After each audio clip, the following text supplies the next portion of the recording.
Imagine waking up tomorrow and discovering that emotional pain is no longer permanent, not because healing has become easier or because therapy has advanced, but because trauma can now be transferred, like money, like a file, like a burden you can simply hand away, a memory of abuse, the grief of losing a child, the terror of war, the quiet damage of years spent feeling unwanted, all of it transferable. Welcome to Thought Experiment. At first, this might sound like a miracle. Survivors could finally breathe. People trapped in cycles of suffering could start again. Entire generations might be freed from inherited pain. But there's a question hiding beneath the hope. If trauma can be moved, where does it go? Would there be volunteers?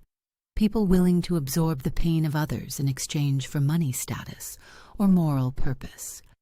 Would it be stored in an AI data center? A new kind of profession might emerge. Emotional laborers, human shock absorbers, individuals who carry the suffering of society so others can function. And over time, a market could form. The wealthy might transfer trauma they cannot tolerate. The powerful might outsource guilt. The privileged might purchase emotional peace.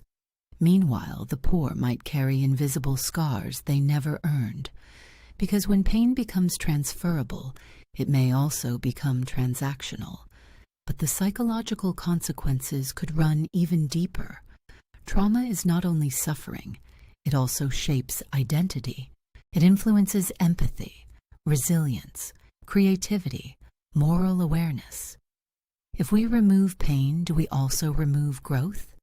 Would a society without personal trauma become more peaceful or more detached? And what happens to justice? If someone commits harm, could they simply transfer the emotional consequences to another person? Could guilt itself become optional? Would responsibility start to dissolve? Or would new laws emerge protecting the right to keep your pain? Because trauma is paradoxical. We spend our lives trying to escape it. Yet it often becomes our backstory. The wounds we survive can define our strength. The losses we endure can deepen our humanity. So imagine a future where suffering can be redistributed like wealth.